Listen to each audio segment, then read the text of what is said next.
Thanks for tuning in to Real Talk and Whatnot. This episode is brought to you by Marcus Rodriguez.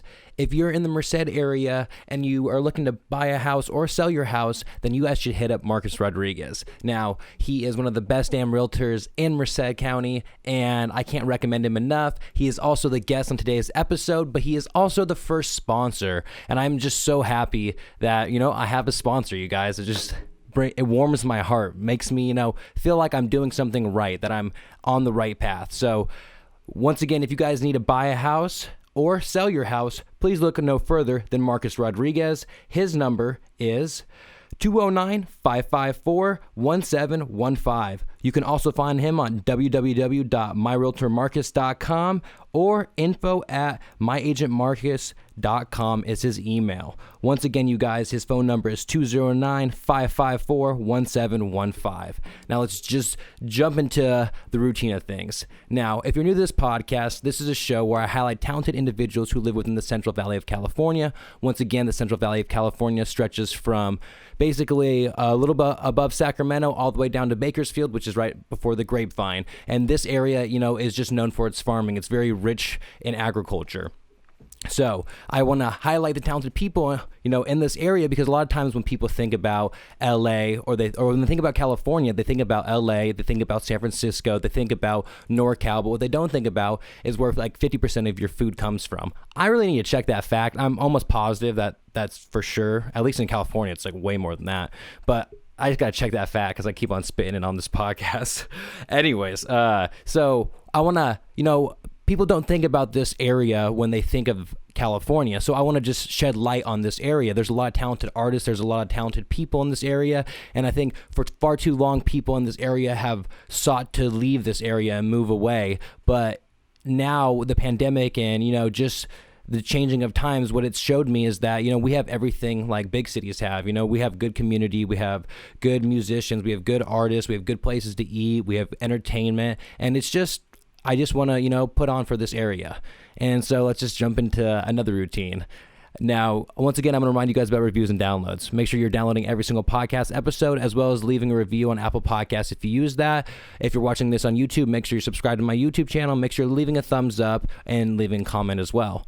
Now, today's episode, like I said earlier, has my guest, Marcus Rodriguez. Now, he's a local realtor in the Merced County area, and he's also just someone who I've gotten to know just barely a year, and we haven't hung out too much, but I've always enjoyed the conversations that I do have with him. And so when I actually got to sit down and talk to him, man, we got along so well. We just kept talking and talking. It's one of the longer episodes on Real Talk and Whatnot. And now we talked about, how we got into realty, and then we just talked about life, just how things are for him and his perspective on things. And then I shared with him my perspective, and it was just a great conversation, and I just couldn't be happier with it. And so once again, Marcus, I just want to thank you for becoming the first official sponsor of the podcast. And if anyone out there would like to or be interested in becoming a sponsor of this podcast, please just DM me, find me. My phone number is 209-769-4596. So if you're interested in that, please just send me a text message and we can start the ball and get things rolling.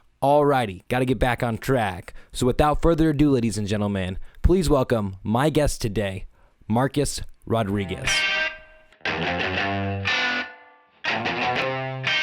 This is it.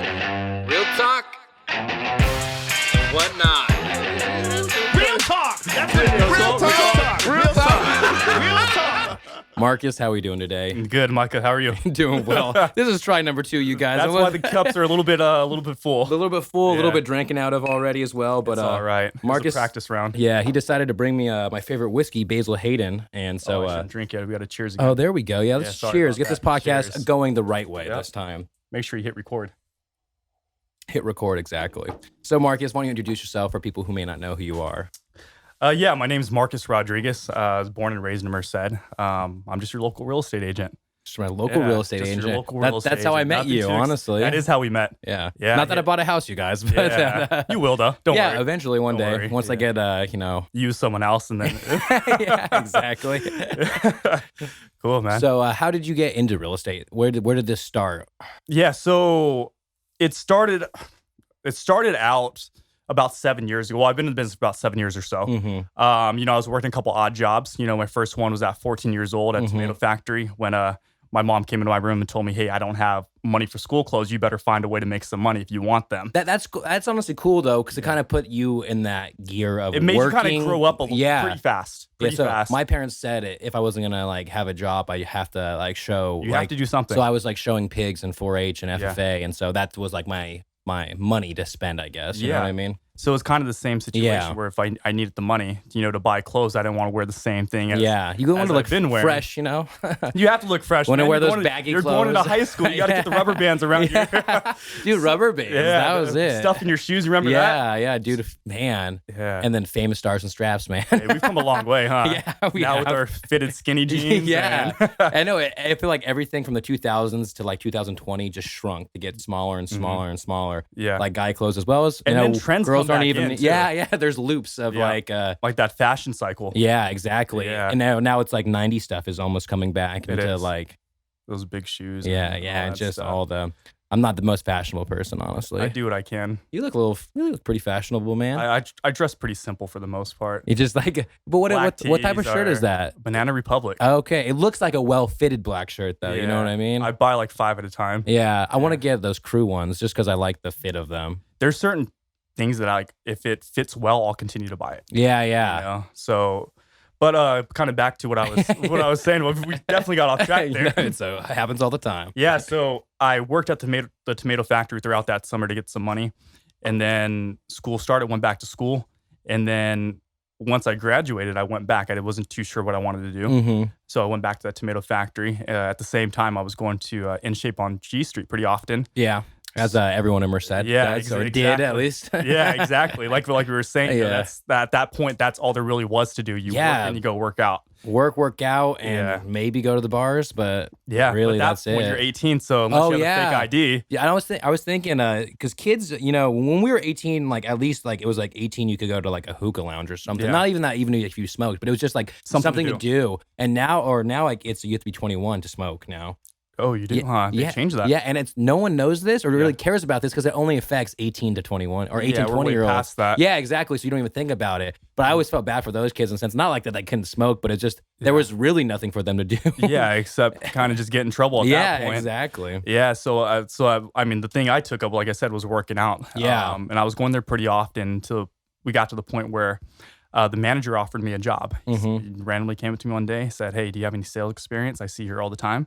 It's like, no. Then he kind of winked at me and said, are you sure? And I winked back and said, okay, then yes, I do.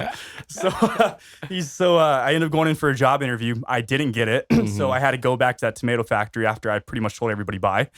And a little walk of shame or what? A walk of shame, maybe even worse. So I started, I worked there for a couple more months and then again, still kept going to the gym until he came up to me again. Hey, Marcus, are you looking for a job still? I was like, I guess so. I was. I was. Yeah, so it's like, I guess I'm looking for a job. Yeah. He told me they went through a couple people. They didn't work out. He wanted to bring me back in. So I went back in. They pretty much hired me there. It wasn't like an interview this time. Yeah. And it was really just like, here, you're hired. Good luck. I don't think you're going to make it type of thing.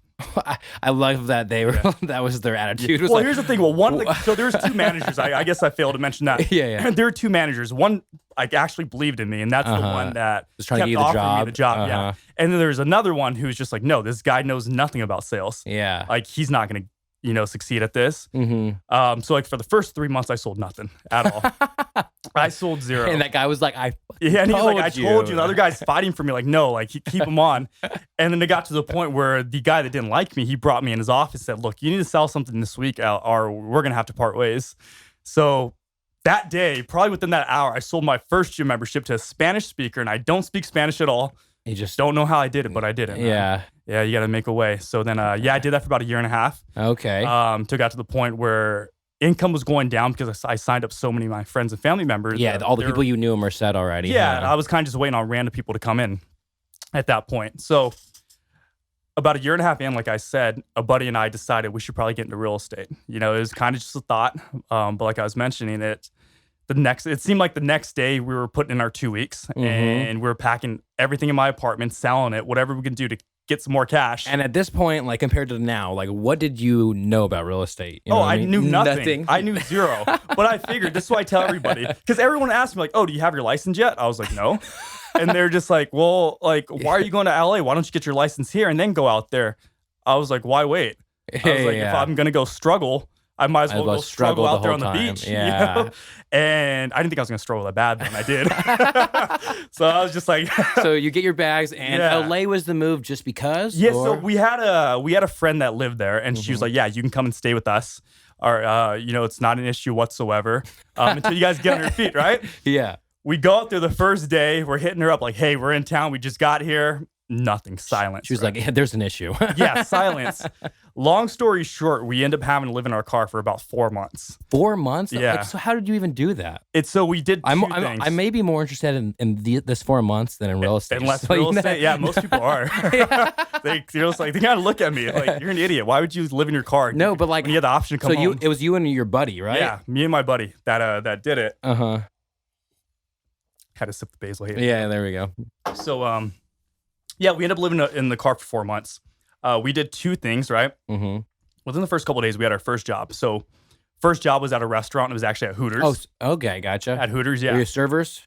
No. Oh, no. I didn't even think about that. I'll let you rethink that one. Yeah. Just kidding. So you're the host? No, What'd you do? I lied and said I was a cook for a previous job in Merced. So we were cooks in the back. Yeah. So we that was the first job, Hooters, and then the second job was at 24 Hour Fitness, just because the gym we knew we were doing. You had actually had a resume. For, that one I didn't have to lie about, right? But the reason why we got those two jobs is so we always had a place to eat at the restaurant, and we always had a place to shower, no matter the time of night. Oh, gym because it's shower. 24 hours, yeah. Yeah. So we both worked at the same jobs together, so we had the same schedule, so it worked out. Yeah. Somehow. Yeah.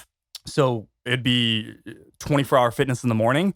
We would change really quick, head across town, and go to Hooters till about 1 in. Yeah, trust me though. I've worked in a restaurant before. Dude, I know restaurants are tough, man. Yeah, restaurants are tough, and I know like half the cooks that are getting hired, like they either have experience or they don't. If they don't, it's really whatever in the sense of you can teach somebody. Yeah, fast. no, exactly. It's not like you're cooking these gourmet meals. Yeah, I was cooking wings. Yeah, exactly. Yeah. I was literally. I was putting ranch in little containers. You're like in the deep fryer section, probably. You know. Just no, like that was my buddy. So I told him that the day they put me on a deep fryer is the day I quit.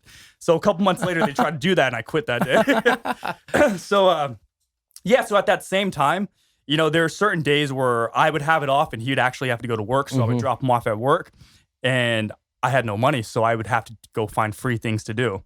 So I'd go to the library, and then I would start studying for my real estate courses. I probably studied the same, because you need 3 separate courses in order to qualify to get your real estate license. So you have to take these courses? Yeah, and then you have to you have to pass each one, and then you qualify for the actual test. Oh, okay, right? gotcha. So I probably studied the same one I probably studied the same course 3 or 4 times, just because it's all I could afford at the time. Yeah. So I figured, let me just keep studying it until finally I scraped a little bit more money together, and then I bought the second course. Oh, okay. These things were only like maybe $60 a piece. Yeah. But when you have no money, you have no money, right? So then I got the next one, did the same thing, got the next one, did the same thing. And eventually I was able to qualify for the real estate test. I took a bunch of Adderall and Red Bull, and I went to the place to take the test. And I passed it. So at that point, I was already I was able to get on a team. That was already doing real estate. Oh, so kind of you were just hired on as a agent, pretty much. As an unlicensed agent. So like agent. you're like an apprentice almost. Yeah, something in a like sense, that. I was working for free. You know, I was working all these odd But you're jobs. getting experience throughout it. Yeah, and especially in LA, it's like you need to get that experience there, just because how tough it is. You know, it's hard for me as a 21-year-old guy to go knock on a door and say, "Let me sell your $1 million house." I have no experience. Yeah, I have no experience. I barely have my license right now. Yeah. So actually, I don't have my license. Exactly. I was throughout that time, I was sending out resumes to all these different realtors that were established there.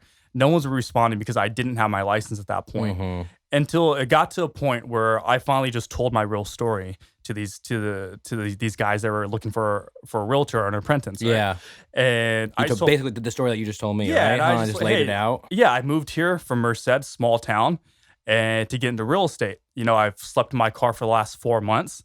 You know, because I know this is something that I want to do, so I'm not going to go home until I do it. Yeah, you know, and that's the one that actually got me in. Yeah, and I feel like when people are real, like, or when you're like just being real with somebody, like people can really pick that up, and I feel like that's gonna get you farther in life than Yeah, telling people what they it's want more to hear. genuine Yeah, type of exactly. thing. It's not. It separates you from everybody And else. it may not work for everybody, every spill you give to, Yeah. but for somebody, they're gonna be able to see like, oh, this guy's being real. Like Yeah. this guy really is trying. Or Exactly. So, yeah. So they were looking for somebody. I sent that over to them. I get a response maybe within the hour or so. Mhm.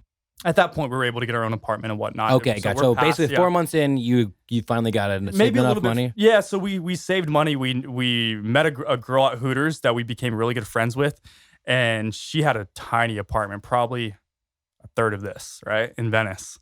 Jeez, Yeah, it blows probably a my closet. mind how small like San Francisco and LA it was stuff tiny. can get. But she said, hey, if you guys are still looking for a spot, you can move in with me. So we took it. Yeah. So we all laid on the floor. We didn't have room for a bed. So my buddy and I That's so laid side by wild. side. And how much was that rent, if you don't mind me It's asking? $300 a piece, I want to say. So Oh. 900 in total. So basically $1,000. Yeah, for... but it's like two of these desks right here type of thing. So it's literally just a place to lay your head and that's it. yeah. So we were living there and eventually we kept, little by little, we kept upsizing Yeah. until we were finally able to get I think it was like a 2-bedroom apartment or so between us two. Okay. Yeah, so like I said, throughout that time, that's when I was sending out my resumes and whatnot, and these two guys actually responded. They're just like, hey, can you send over a headshot to me? Uh-huh. They want to make sure you're presentable, right? Yeah. So I run to the library because I had no Wi-Fi in my house Yeah. or my apartment, and I send over the only photo I have, and it was me in a bar. I cropped my friends out because they were in the photo with me. Yeah. So I cropped them out, and then I sent it over. Were they And then like another hour later, I get a response. He says, hey, can you meet on Monday? I was like, all right, let's do it. That's So cool. I meet with him on Monday, and we sit down just like we are right here. Mhm. We have a conversation, and he's like, Marcus, I've had applicants for like 30 or 40 people already. He's like, all these people are from like Stanford, from UCLA, from USC. He's like, but for some reason, something stands out with you. He's like, and truthfully, I kind of just want to tell you to start on Monday. I looked at him, I was like, I wouldn't mind if you told me that. He's like, all right, start on Monday. So that's kind of the beginning. The first day I door knocked the Pacific Palisades. If people know where that's at, it's right in between Malibu and Santa Monica. Door knocked that entire neighborhood. Dude, my shoe ended up breaking because it was so hot out there and I was climbing so many hills. But I was like, whatever, I'm in real estate now. Yeah. Mom, you look, check me out type of thing. Yeah. So I did that, and it's the slow progression, Yeah. It's little by little. You just have to keep showing up every single day until you get to where you want to be. So I did that for about 6 years out in LA. Okay. Yeah. And then at what point did you become like paid by them? So I never was. I'm just kidding. So at that point, they did pay me a small salary. About a year in, I want to say. Okay, gotcha. They paid me a small salary. And so were you working your other jobs? Yeah. So I still had, dude, at that point, I had worked at Hooters, 24-hour fitness, Honda of Santa Monica, a pet store. When Uber was coming out, I would sit in front of a gas station and I would sign up people for Uber. Oh, okay. Yeah. So like our sales tactic for that one was if you sign up for Uber, I'll give you a $50 gas card. Because we're at a gas station. Yeah. And I figured out a way to kind of work that towards my benefit. So I would sign people up, but I would word it in a certain way where they didn't know about the gas card. Mm-hmm. So for about 3 months, I didn't pay for gas because I would just pocket them. So that was nice. Screw you, Uber. Yeah, they did okay for themselves, right? Yeah. But yeah, so then I did that for about 5 years, and I mean, we were all so young, me and the two guys that I partnered with. I think one was maybe 25, 26. Oh, so they were just a little bit older They than were you. just younger too, yeah. And the other one was a year younger than that, maybe 24. And then So they're really fresh too in it. Yeah, and I was 21.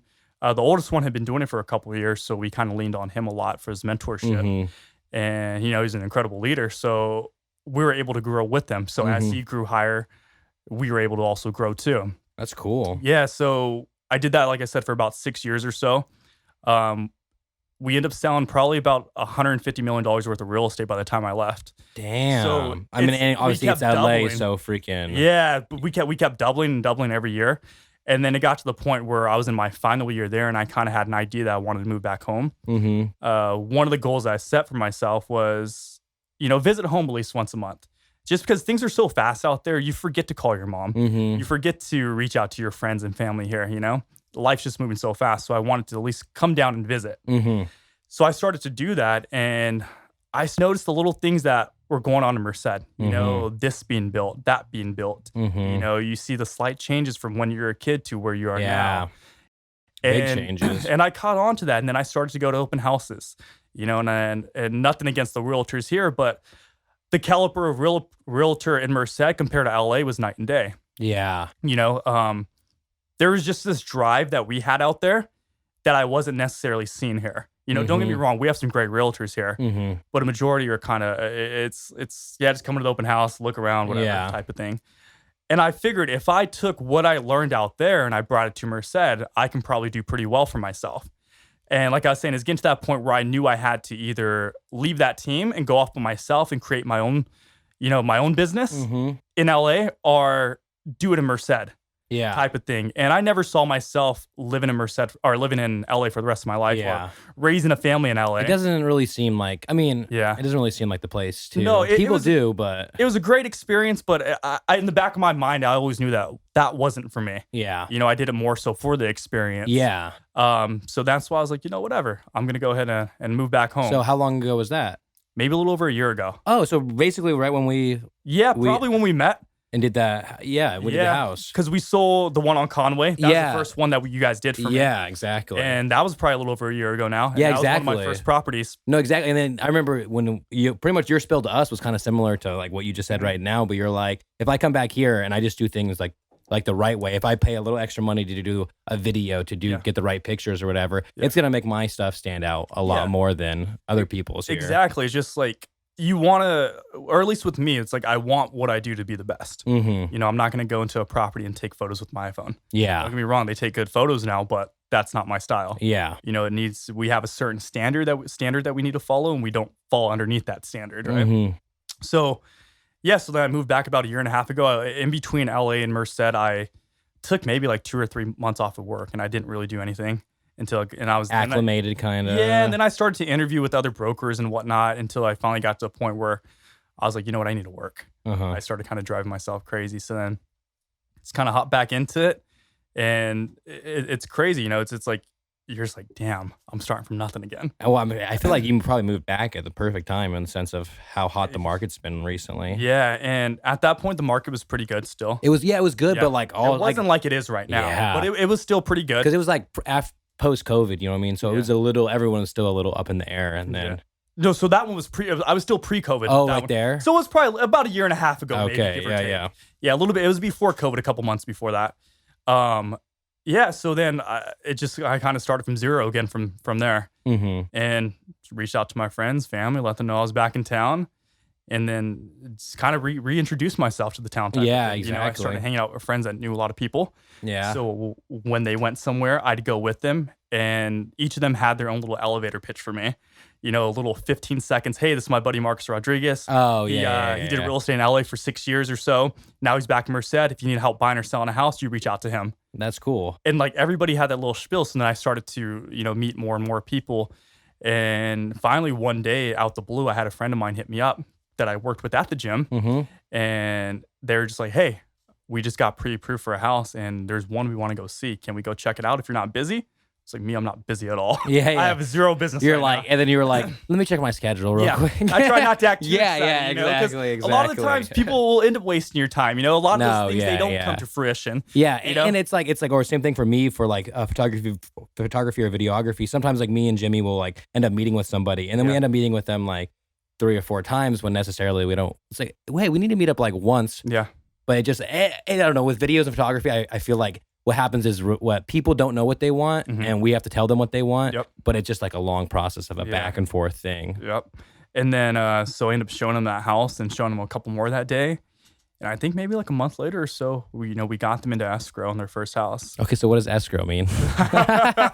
We're getting to the terms right now. Now that we're getting to the terms. So escrow it's a neutral third-party company that facilitates the transaction, right? Okay. So say if I'm a buyer and you're a seller, and we're using a realtor, and I write an offer on your property, you agree to the terms, you agree to the price point, and I'm the owner of the house, right? You're the owner of the house. We both sign off saying, okay, yeah, we both agree to this offer here. From that point, I send it over to my preferred escrow officer, whoever that might be, and from there they open up escrow. So at that point, so what that means, so once you open up escrow, they start pulling title. So they want to make sure that you selling your house, it's actually you and it's actually your house. Okay, gotcha. Type of thing. They want to make sure there aren't any liens on the property. Say if you had somebody come out to do construction and you never paid them, they can put a construction lien on your property. So all those have to be taken care of and paid for. They're there to make sure that everything's legitimate, pretty much. Yep, right? exactly. Yeah. And they're making sure we're following our time frames and whatnot, and all the paperwork's done correctly. So because in real estate, you always want a paper trail. I want to be able to give the next agent all of my contracts and then be able to put that story together. Okay, gotcha. And have a pretty good understanding of, okay, we're at this point in the escrow duration. But yeah, and then so when you say like a house is in escrow, basically means it got approved by the seller and the buyer, or like they came to agreement. Now it's just the paperwork and everything else that's getting legitimate. So now it's so once you're in escrow, no one else can come in and take that property from you. You can't have somebody come in and write a better offer, a bigger offer. It's you guys have a binding agreement at that point. So that's when me as a buyer, I start to do all my inspections, because you have your contingencies, right? And that's basically, again, certain things that need to be met in order for us to move forward, or in order for us to proceed. So we have like inspection contingency. You're, as a buyer, you're allowed to do as many inspections as you want on a property. You can spend hundreds of thousands of dollars doing inspections if you're able to find that many, and do them all on the property within a certain time frame. Do you have to pay for them? They all come out your pocket. Yeah. Okay. Yeah, so the buyer's going to pay for everything. Yeah. Well, in terms of inspections. Yeah. Usually it's 17 days. You can shorten those if you want, but the standard 17 days in order to do all the inspections. You also have your appraisal if you're getting a loan. So yeah. So what is that? So an appraisal is if you're getting a loan on a property. So say I'm getting a loan from my bank on the property. The bank's going to send an appraiser out there to the property to run comps, basic comparables of other homes in the area that have sold. And they'll give you like the value of it, right? Yeah. And they want, so say if I wrote an offer on your house for $300,000, the appraiser's job is to go out there and make sure that that house is actually worth $300,000. Because if it is, that means, yeah, their money's safe. They'll go ahead and loan you it. If it comes in low, then we have to renegotiate. It's either you as a seller have to come down to whatever price point it appraised at. Me as a buyer has to make up that difference in money at the close of escrow to meet that price point that it came in at. Or we can kind of meet in the middle. Say we split the difference of $5,000 or so. So 25 from you, 25 from me. Or we can cancel escrow. And is there any fees or anything if you cancel escrow? You have your earnest money deposit. So in order for a contract to be legally binding, there has to be some sort of consideration. I can say, Micah, I want to buy your house. And in order for me to show you, how serious I am about this, I'm going to give you the keys to my car, and you hold on to that, type of thing. That's how serious I am. People don't really do that. They do money. Yeah. It can be really any amount. They give you like a deposit, basically. Yeah, it's a deposit. It's an earnest money deposit, but that goes towards your deposit at the close of escrow, so the money's not wasted. Yeah. That's at risk if you cancel escrow, depending on your timelines though. So it's always kind of it's a gray area. Yeah. Okay. Type of thing. But yeah, I mean, that's at risk. You'll be out money. So say if you paid for any inspections, you're not going to get that money back. And then if you paid for the appraisal at that point, you're probably not going to get that money back either. So yeah, and then the final contingency is your loan. So we go into escrow for the next 21 days. Me and the lender sit down and we update all my documents. We make sure my credit's still good. So here we go. Another question. And the lender, is that with the escrow, or is this like with the banks? So lender's going to be separate. So you can go through a bank. You can go through like a Bank of America, Chase, a Wells Fargo to get your loan, or you can go through more of a local lender, that strictly just does home loans. Me personally, I refer all my clients to a local lender. They're just quicker. They have a little bit more leeway when it comes to certain things. A bank's a little bit tougher to get a loan through. That's why. Yeah, that makes sense. Because their main job's checking and savings, not home loans. But yeah, so it's a separate company from the actual appraiser, from the actual. Okay, escrow. Gotcha. So you got lenders, you got a lot of people in play, man. You got lenders, you have title, you have escrow, you have brokers, right? Yeah, so I work for a broker. Okay. So I work for Keller Williams Property Team. That's technically like my broker, my company. that I work for, even though we're considered independent contractors. Yeah. And we get our 1099 at the end of the year. And you're like getting hired out by them, kind of. Sorry, I touched the Oh, no, mic, you're man. good. You're good. What was that? I said like you're getting almost like hired out by them, like Yeah, in a sense, like you represent them yeah. in their property, or yeah, in a sense, because people are hiring me to sell their house for them, or help them buy their house, right? Yeah. So you're doing both of them. So you're helping people sell their house, and as well as helping people buy houses. Well, and obviously that probably goes hand in hand, helping each other in the sense of this person's trying to sell their house, this person's trying to buy a house. Let me show you. Yeah, right. Exactly. Yeah. So like I said, we're independent contractors. So it's I completely forgot what you were asking me. I kind of went off. Sorry, man. I went off to the side. No, we were going off for a while. No, but I was we were talking about escrow and stuff. But then we're talking about lenders and brokers, and just that we're just talking about how there's a lot of there's a lot of people that come into play when it comes to buying or selling a house. And is a real estate agent pretty much the connection to it all? It seems like it kind of is. So you're the middleman. Yeah, you're the middleman for. Yeah, so you're the middleman, and what I like to do is as soon as we open up escrow, I like to go ahead and, in a sense, take charge, where I'm controlling everybody. I tell this person to go. I tell this person to stop. I call on this person. I tell this not yet until next week, So you're controlling all the aspects of the transaction. Once you don't do that, that's when it starts to fall apart, because then escrow's waiting on title. Title's waiting on the lender. The lender's waiting on your buyer, and you don't want that to happen because then you're delayed and your 30-day escrow now becomes a 45-day escrow. Now the listing agent's calling you and you're stressing out, so you want to make sure you're staying to these timeframes. You want to make sure that you're pushing things along the way they should be and everybody's doing their job. Yeah. Rather than escrow relying on somebody else, you want to make sure you have control. Like I said, you're the middleman. That's cool. In so many words.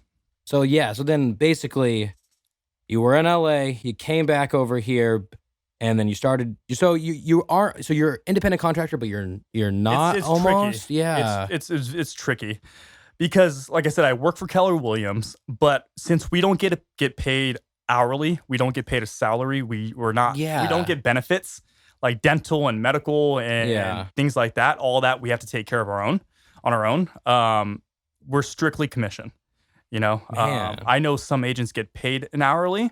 And that's typically like your assistant. Like they have their license. They don't necessarily want to be out there in the field getting business, but they want to be in real estate and they know the process pretty well where they'd rather kind of just hang out and make sure all the paperwork's taken care of, make sure everybody's followed up with, but they don't want to go show property. They don't want to list property. They don't want to be in front of people type of thing. So do you have like some people with your broker? Yeah. Is it brokerage? Yeah, brokerage, company, whatever. Yeah. So do you have some people in there who are like, calling you like, oh, just making sure on this property you're blah, blah, blah? So a lot of it I do myself. I have my transaction coordinator and she's the one. So once I put a property in escrow, she's the one who's sending out a lot of the documents, a lot of DocuSign. Are you familiar with like DocuSign? Your digital signatures and whatnot. Rather than me having to go to these people's houses, it takes too much time. So she's also helping me out, which is kind of like an assistant. So every time my transaction closes, I pay her X amount of dollars because she did that for me. But other than that, it's really just me kind of creating my day, from the time I wake up to the time I go to sleep.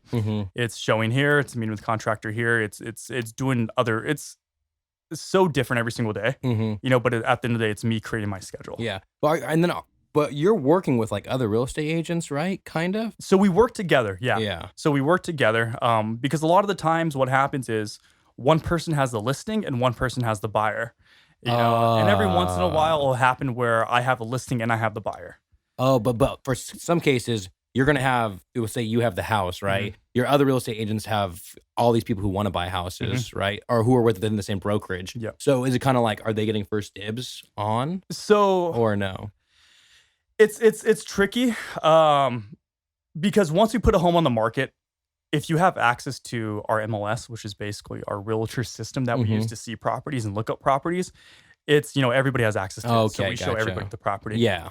A lot of the times it is the local realtors though, and most of the time we work together, It's the people within my company, it's people within other companies that work at Merced, so we all know each other, super small, or tight knit, type of thing. But yeah, like I said, one typically has the buyer, one typically has a seller, and then we have to work together for the next 30 days in order to get paid. Mm-hmm. Yeah, that's that's cool.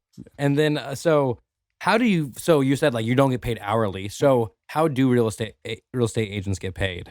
So we're strictly off commission. So it's like a percentage of the sell? Yeah. So it's on average, it's 2.5% of the sales price. Okay, gotcha. Yeah. So let's say we sell a house for $300,000, it's 2.5% of that. Oh, that's pretty cool. Yeah. Yeah. So 2.5% of $300,000 is pretty good. It's not bad. You sell a couple properties a month. Yeah, exactly. Yeah. Dang. So so and then I guess it just varies, huh? So I'm sure sometimes. Are you pretty busy nonstop right now at the moment? I'm guessing with the housing market. Right now there's a ton of buyers, and not so many houses for sale. Yeah, type of thing. And it seems kind of weird to me that it's like because at Merced, there's always been houses for rent, for sale, like all the time. But now it seems like especially for rent though, like if you're trying to rent a house in Merced, good luck. I think our rental market's even tougher. Than our home buying market type of thing. It's near impossible to get a rental right now. Yeah, but when we were looking, the only reason, when we were looking, we literally looked for such a long time. We finally did get approved for this apartment. Yeah. But then they wanted 3 times the, which is crazy, huh? The deposit, or 3 times the rent for the deposit. And the rents are going up so fast here. Yeah, and I'm like, listen, I'm not paying $3,000 down for a basically a studio apartment. Yeah. Why would I? I'm sorry, I'm not doing that. Yeah. No, the rental market's so insane right now. Yeah, and so that's pretty much, that market's just ran by the people who own the houses, right? It's not really, it's not like agents and stuff, huh? Not necessarily agents. A lot of them have property management companies that deal with all of that. Like Ganella Realty or all the realty places that are underneath them, because they'll always have we have these houses for rent, and there'll be a crap ton. Yeah, so they're the ones dealing directly with the tenants rather than the owner having to deal with that. The owner most owners, they don't want to send out basically you haven't paid, we need you to pay. Yeah. They don't want to deal with these small problems, that tenants tend to bring up sometimes, It's like, dude, bring in your trash can. Yeah, it's cut your grass. Yeah, just simple. The owners typically don't want to deal with that, so they pay somebody a small percentage out of that monthly rent. Yeah, in order to take care of that. And they'll do the whole gardening. They pretty much do the dirty work for them, and then the landlord or the owner will get their cut at the end of the day, but you never have to deal with that person. Oh, that's chill then. Yeah, so that's the way to go, man. Yeah. And then I guess you're just. Now, I don't know. I got no more questions for you, man. You explained everything about realty that I ever had questions about. Yeah, honestly. It's an interesting process. Before I got into it, I knew nothing about real estate. None of my family, none of my friends had ever bought a home. So it was super foreign to me. So how would you compare? Obviously, LA and Merced are completely different. Yeah. But how would you just compare the markets in the sense just a lot different? So it's. First of all, you're selling different houses. Yeah, millions. And mansions. So there's that. But the market in LA is still, from what I know, from the people I talk to that I still know out there, it's pretty strong. In Merced, you might get 10 offers on a property right now. Out there, you're still getting 30 to 40. Oh, damn! Just really? Because your population's greater. Yeah. Out there, and what makes it tough out there is everybody's very wealthy. Yeah. So it's how do you differentiate everybody? Yeah. And how do you even go about if there's 30 offers on a house? What makes somebody so much more, likable? Or it's a lot of it's the terms. People think it's just offer the most amount of money and I'll get the property. And it's, of course, money talks, but it's not always that. It's, what does the seller need? Does the seller need an extra 30 days in the property after we close? Yeah. Do they want to close as soon as possible? It's figuring out what they need as a seller and then tailoring your offer towards that. So once I present my offer, the selling agent isn't having to counter me. So it's less steps they have to take, which ultimately makes their job easier. You can do that. I have people that write letters. I guess we're technically not supposed to write like these letters anymore. Kind of telling, it's the buyer that writes a letter telling the seller about themselves, right? Like this, kind of like just like, hey man, a this little is love letter, pulling the heartstrings. yeah, exactly. Type of thing. But we've been I looking mean, for a long time. Yeah, and blah blah you blah. send a little picture with it. These are my kids. Yeah, with the dogs and the kids Yeah. and graduations and all they want is the house before graduating. Yeah, so we can send those. But a lot of the times, if that happens for me, if I'm the listing agent on a property and I have 10 offers that are exactly the same, then I have to start to narrow it down to, all right, what agent do I know? Yeah. Type of thing where I know this certain agent and we've done 5 deals together and it's always been a smooth transaction. I might have to give her a little more preference or him more preference than because it's going to the be out of town agent that I don't know, where there's a little bit more risk. Yeah. A little more risk involved. And they're just going to be like, like you're saying, this person, it's going to be a smoother process. It's going to be a smoother transaction on your end versus having to call this guy or this guy you don't know. That's real estate for you. It's a relationship business, man. It's, you can be on a billboard, you can send out postcards, you can go door knock and cold call, but it's really just like knowing people, man. Yeah, that's kind of like photography and videography. I feel like it's completely the same. And like you can have the best portfolio, but if you're an asshole, like one's not going to work. No one's going to want to work with you or for you, or you know what I mean? So versus if you're just an easygoing person, you know what I mean? You're going to put yourself out there. You're going to be, like we're saying, you be your real self. People are going to accept that a lot more or a lot better, because they could already have a photographer that they go to. But if you're just like very genuine with them, they're going to be like, oh, maybe I'll give him a shot. And then you just start working with them a little more and a little more. Yeah, exactly. And it's just from there, it's just referral. Yeah, exactly. Yeah, like exactly. You worked with my friend here. You did a great job. Come and help me out. Exactly. Type of thing. So that's what it is. It's like I said, it's a relationship business. You don't want to be out there door knocking, cold call, even though we all have to do it at a certain point. Yeah. But I'm guessing not here, really, huh? I mean, I'm lucky enough where I don't have to do it here. Out there when I was in LA, I had a cold call a lot. I was calling maybe 150 people a day. I'd sit in an attic and just cold call. How many people don't answer? Oh, out of 150, I'm probably having maybe like 40 people answer. Yeah, that makes sense. Because I look at my phone, even if it's like a 209 number, because it got to a point where I think answer. About it. Well, I got to a point where I'm like, okay, hello, and then it'll still be like a telemarketer. I'm like, God. Yeah, and you hang up. And you're like, next time I'm not going to answer. But yeah, maybe about 40 people, give or take. And then out of those 40 people, you might get one lead that's okay, and then they invite you over to your house, or you kind of wiggle your way in there, and then you meet with them. But even that's a long process. At least out there it was. Chances of that turning into a sale and me making money, it's probably going to be like slim, a year. huh? It's very slim, and it's probably going to be about a year. I guess. And then at that point, it's like a year of work for 2.5% or whatever, a couple percent. The thing is, out there, if it's 2.5% at a higher amount out there. So yeah, that is true, huh? It does make it worth it, but at the same time, it's your cost of living so high too. Yeah. I need to make money right now, and you're strictly off commission, and it makes it very tricky. A lot of people think there's like, Marcus, you're insane. Like, why the hell would you move back? Like, you get to sell a house at X amount of millions of dollars. Yeah, but I also have like $2,000 rent or something. Yeah, and there's like, now you're selling houses that are way less than that. There's like, what's going on? And I'm just like, dude, it's really the same thing. Yeah. Sell more houses here. Sell more houses, but also. But I know more people here. No more people, probably easier, and your rent is a fourth of everything's like cost of living so low. It's like I said, business is all referral, so I'm not having a door knock, I'm not having a cold call. And it's just like, the more houses I sell, it's the more times I get to put myself out there on Facebook and on Instagram. I sold this, I sold that. Yeah. Rather than me waiting a year to sell one house. Yeah. And it might be shown to somebody once. Yeah, or like you'll see and I probably get no business off somebody's one day versus here you're flipping them. Yeah, exactly. It's really just transaction based here, just as many as possible. As many as possible, man. And then why do you personally think the market is so hot right now? Just the lack of inventory.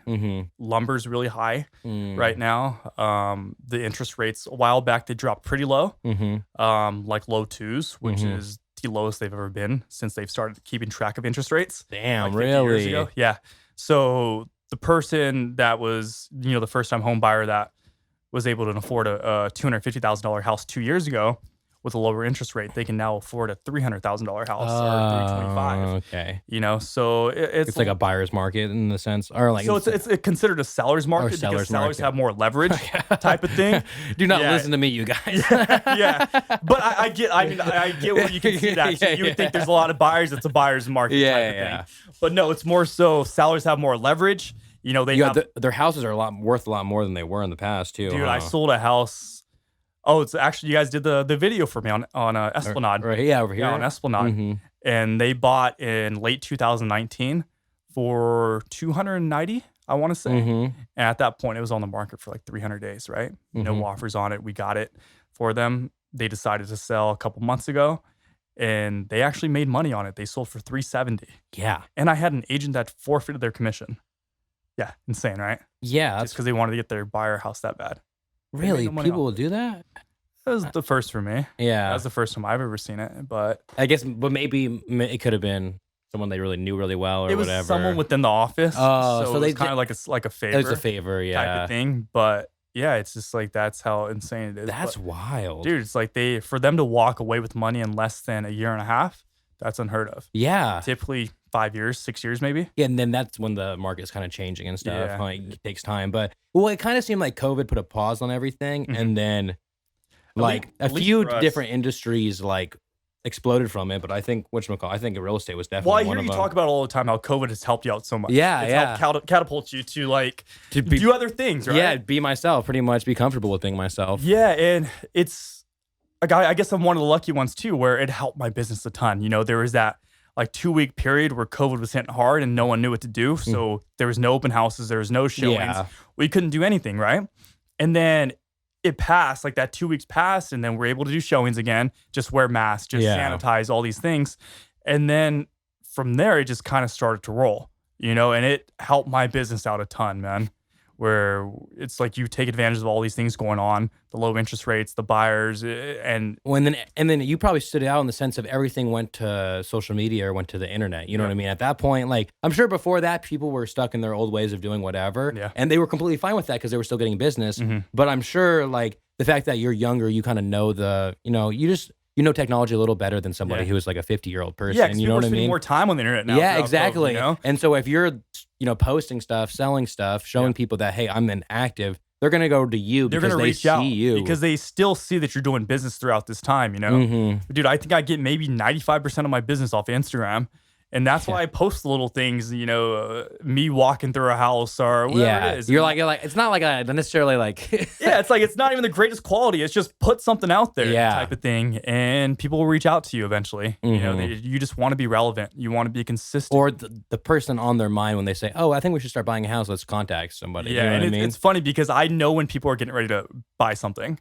You know, just their mannerisms. Everyone thinks they're so unique, you know, but they're really not. You know, and it's just like I haven't talked to you in 4 years, and then like you like one of my pictures out of nowhere that of a house I sold like 3 months ago. Yeah. You know, so you had to search for that on my Instagram. So I'm like, all right, they're gonna buy in a couple months. That's funny. You know, or it's like that's a sick house. And I was like, it's pretty cool. Like, yeah, thanks, man. So I was like, all right, he's gonna buy in a couple months, and then a couple months goes by, and there's hey Marcus, like when can we talk about like me buying a house? Just wanted to see what I can do. So could you, let's potentially say, like, say you want to buy a house, right?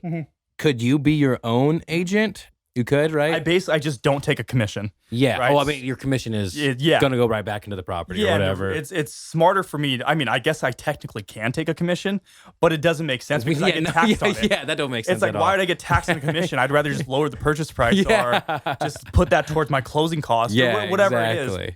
But yeah, I represent myself. You have certain companies where it's not like that though. It's certain companies have their certain rules where if you're buying a house, I don't want you to represent yourself. It's a quote unquote conflict of interest. And you know? I could see that with it being a bigger company or something because they're like, hey, we want X amount cut. Right? Because I mean, I'm sure your brokerage gets a percentage too, I assume, Yeah, so right? off that 2.5%, you know, we have our own individual splits. You know, for a newer agent, it might start at 50%, 60%. Of that 2.5%? Yeah, so they take X amount of dollars from that 2.5%. But the more business you do, you know, you have a little bit more leverage, so you can negotiate a higher percentage, right? You can go to 85%, 90%, whatever it is, you know. But it's all case by case basis. But yeah, I mean, ultimately, at the end of the day, I can at least for the company I'm with right now, I can represent myself. That's cool. So that kind of puts you at. And then you guys completely residential. Residential. I've done a couple commercial deals. Mainly in Merced has been residential though. Yeah.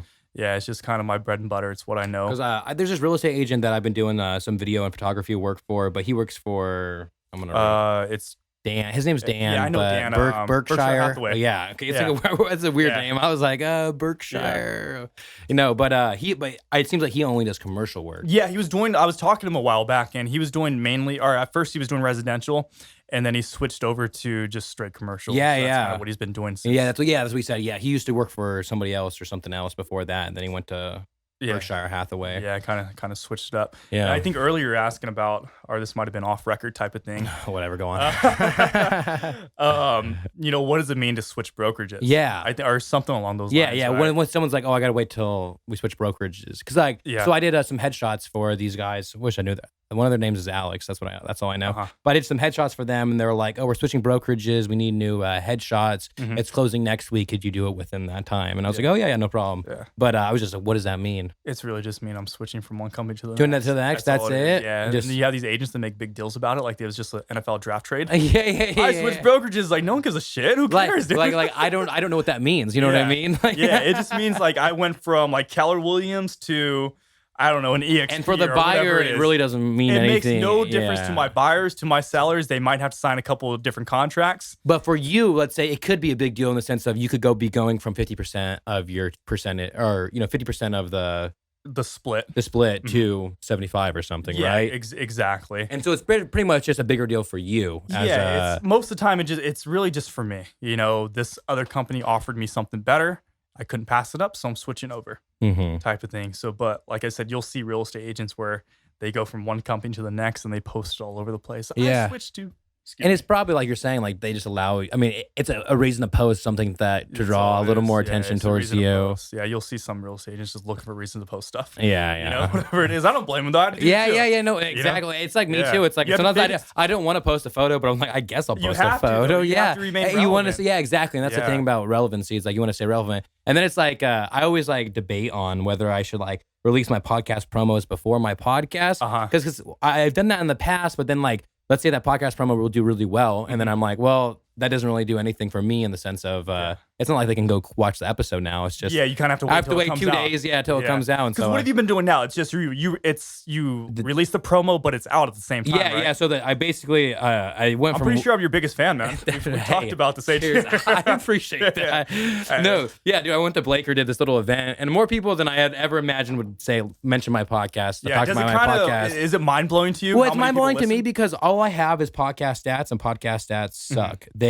Are they accurate or not so much? So they only tell you downloads. Yeah. So that's why I tell people to do downloads. So way more people can be listening. No, exactly. Yeah. So people could stream it and listen to it and even be following me, and I will have no idea. But the downside to that is, I mean, who really downloads podcasts? Yeah. And like I told you, I'll do it just because I know you. Yeah. But I'm not downloading Joe Rogan's podcast. Yeah. Listen to it and the only reason that I ever did download Joe Rogan's podcast is because that Apple podcast, when I'd play it, it would automatically download it for me. Yeah. But it's like one of those things where like I didn't know why it was downloading it. But yeah, and that's one of those things. It's like I say that just because I want to get a better understanding of how many people are listening. Yeah. It's not even like it will help out the show and stuff like that, because it does, like with reviews and stuff, they can put you like in a playlist on Spotify or in a playlist on over here. But it's in reality, it's like I just don't know how.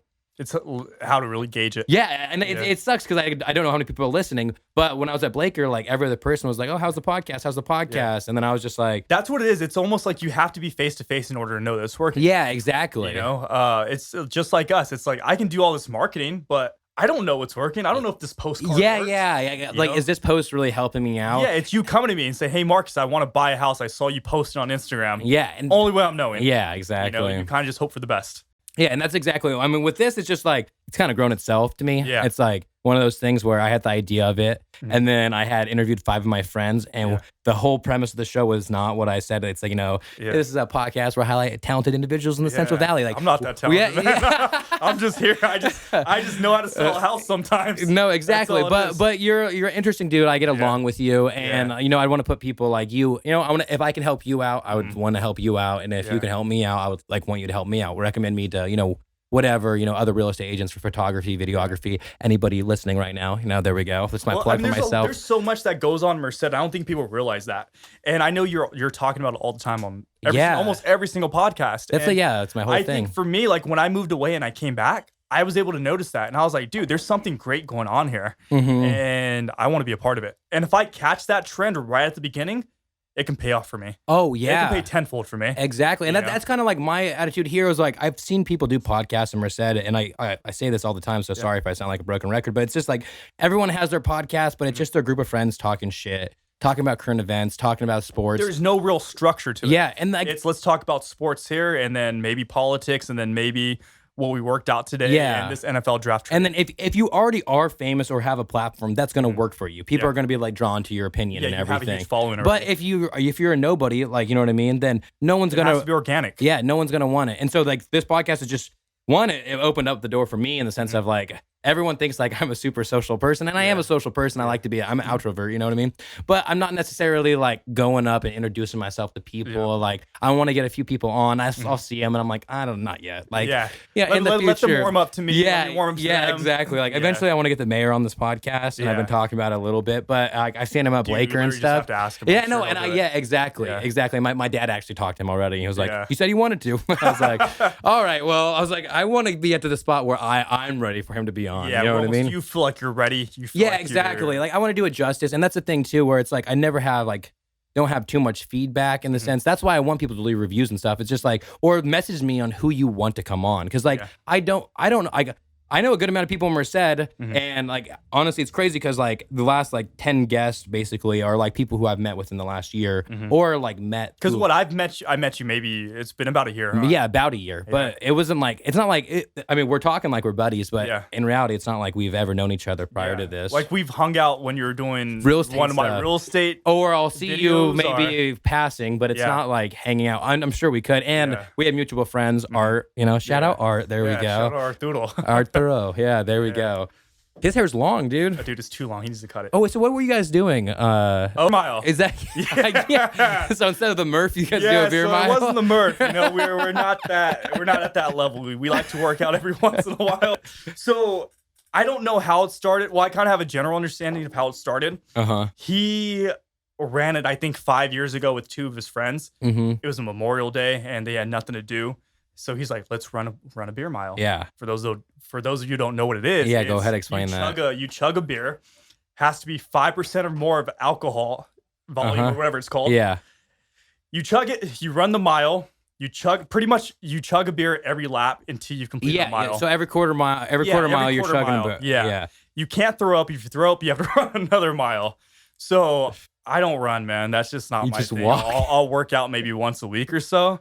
But I just don't run. Where's that gym guy? That was like in the beginning of the story, man. You're in the gym all the time. That guy fell off. Honestly, when I started working at a gym, I stopped working out. Yeah. Because it's like you're putting in overtime. And you don't even want to go home. Yeah, you don't want to stay there. Yes. But so a friend of mine, you might know him, he got in a pretty bad accident a while back where they thought he was going to be paralyzed, right? And last year he ran it with Art, and Art's just like, man, I don't know if I'm running the beer mile. This guy can't do it with me. I might just sit this one out. And at 4:30 in the morning, Art gets a text message from him. He's like, hey, run the beer mile for me.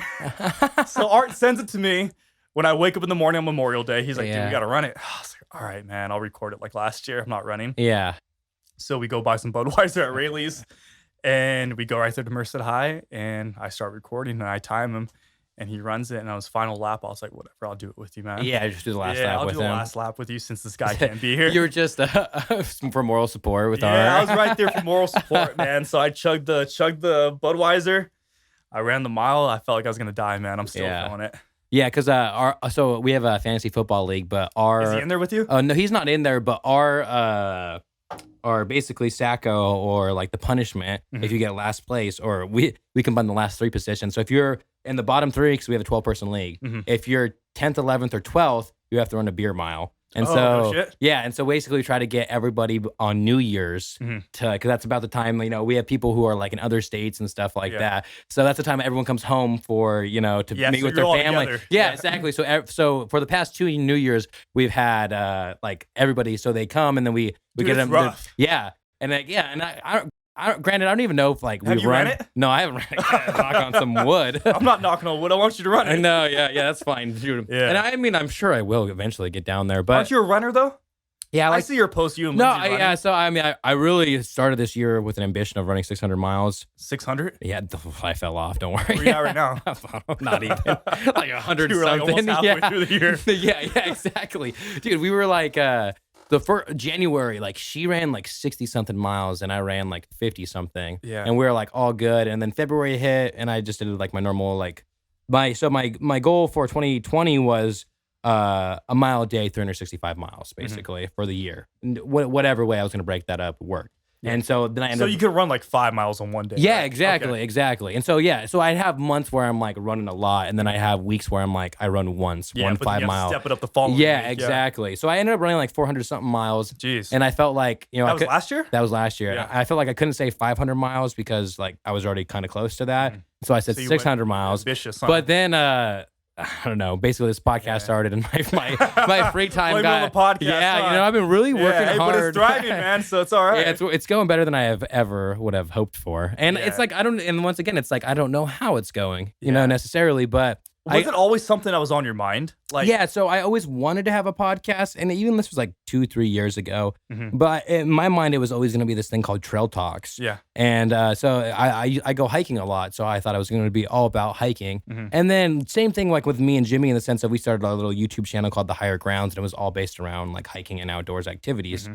And it was like through trial and error of us realizing that like that's not that viable. It's a very specific group. Yeah, and it's Yeah. puts you in a niche and too much of a niche to where like you can't really do anything else. So it's like we made our short film, but we do we post it on there because it's nothing to do with nature. Mhm. And then we got to a point where we're like, okay, Higher This Grounds is isn't like a working. collaborative group. So whatever we do together, we're gonna put there. And so eventually, like we will come back around to that. It's right now, me and Jimmy are just both representing ourselves as individuals. So like I'm my own independent contractor. He's his own independent contractor. Yeah. Granted, you can guarantee I'm gonna be there with him and he's gonna be there with me on any job that we get. Yeah, so every time I call Jimmy, you're Yeah, coming along exactly. type I'm of always thing. going to be there. Yeah, Yeah. exactly. And it's one of those things where I think we do want to start like a corporation, but it's just like we'd rather have a clientele versus we were about to start a corporation like a year and a half ago. But it's like one of those things where it's just like we don't want to start it, not have any clients, lose it, and then you know what I mean. And now we're getting to a point where we're getting pretty busy. So hopefully, you know what I mean, by next year we want to, you know, do something because right now it's like everyone asks us, "Oh, what's your company name?" And we're like, we're not.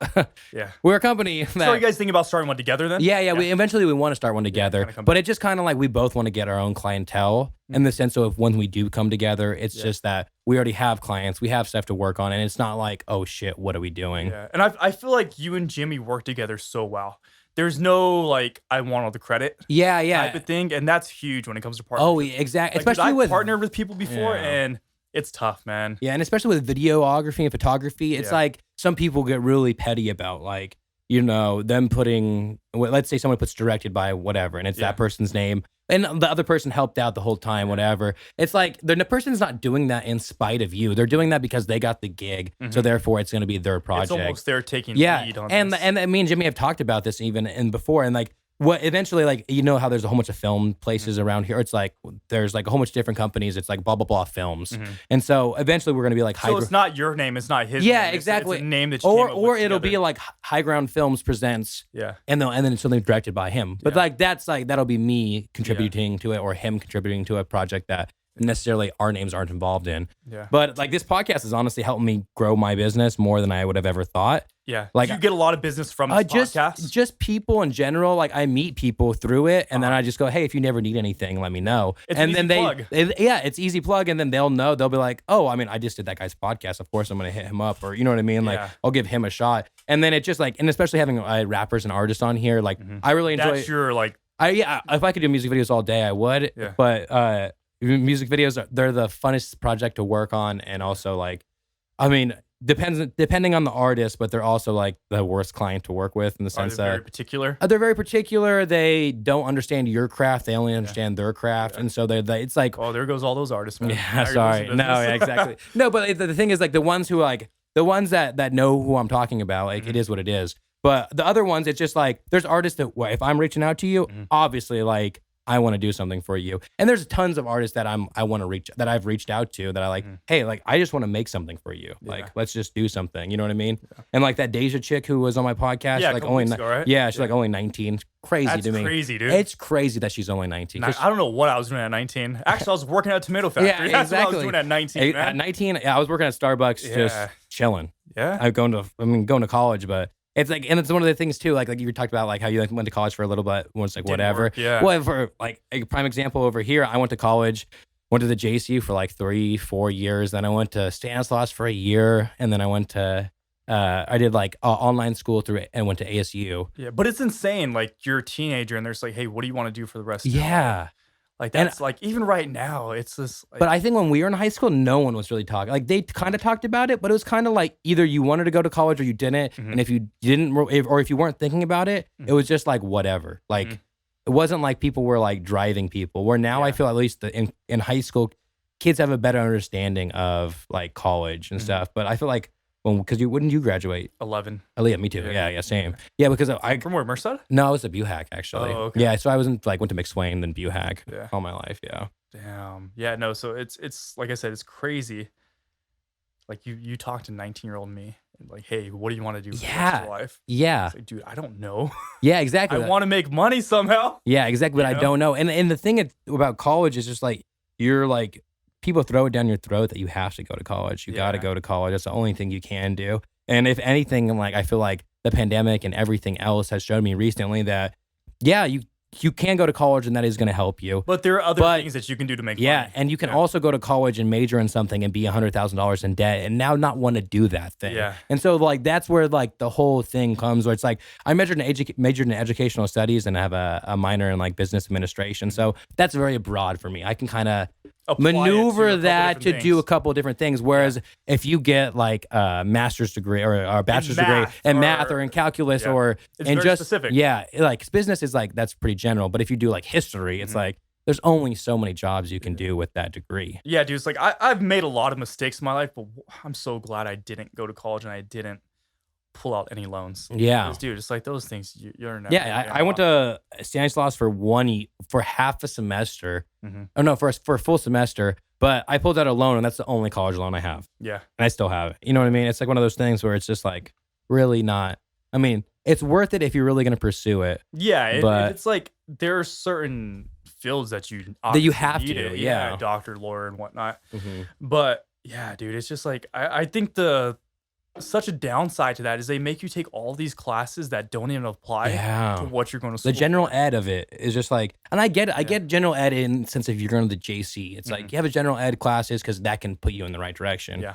But if you know what you want to do, the college is just making money of you taking, it's like, let's streamline this. I know what I want to do. Let's just take a crash course. Yeah. And that's why like, what's it called? Like, when you just take something, you take like the shorter version of it. I don't know what the word is. Yeah, but there's I know what you're talking about. It's like vocational or I think it might be vocational. yeah, it's like what is it? Trade. It's like trade school. Yeah, basically like so like real estate agent, and since you guys have 3 courses you have to take and you have to pass the test, right? Yeah. That's like they have trade schools for like computer stuff or like science stuff, but it's weird to me that that's not. I think it is becoming more of a thing now, but for such a long time it wasn't. Yeah, dude. It's because what year did you graduate Stanislaus? So I didn't even graduate. I never graduated Stanislaus. I graduated Arizona State University. Oh. And that was, I believe that was 2018. I went to school for a long time. I went to school for 7 years. 7 years? Yeah, man. Jeez, right? You should start a podcast, man.